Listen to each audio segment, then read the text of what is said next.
J'ai créé une société qui me permet donc de travailler pour les entreprises. Je propose aux entreprises des conférences où j'explique les relations entre le raid de haut niveau, le sport de haut niveau et l'entreprise. Donc comment on manage une équipe de raid par rapport à une équipe de l'entreprise.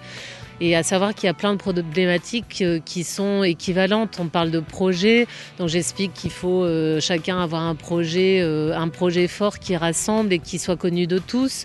J'explique aussi comment, à mon sens, on crée une bonne équipe. Et ça, je m'attache sur les 15 ans de RAID, une expérience de coéquipière puis de capitaine pour montrer ce que j'ai pu comprendre pour monter une bonne équipe.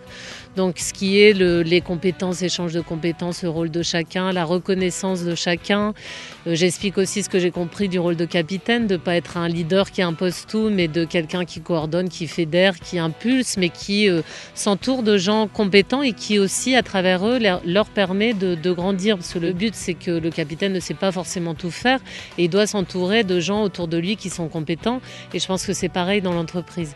Je parle également du rapport entre les hommes et les femmes, parce que moi, je cours dans les équipes, il y a une femme et 3 hommes, donc la mixité fait que c'est intéressant et c'est vrai que la problématique se retrouve aussi dans l'entreprise. Comment on garde le positif d'une défaite, et je m'appuie sur des films, des vidéos de courses où il y a pu avoir un abandon, parce que ça arrive, en 15 ans de raid, il y a des victoires mais il y a aussi des défaites, et comment on sort le positif justement de ces défaites. Donc mon discours, il est effectivement de comment on crée une bonne équipe et puis après comment on va réussir à avoir un résultat. Mes interventions d'entreprise, c'est de mettre à profit mon expérience de raid et de haut niveau pour expliquer comment on va vers des victoires. Et les victoires, toutes les entreprises les recherchent.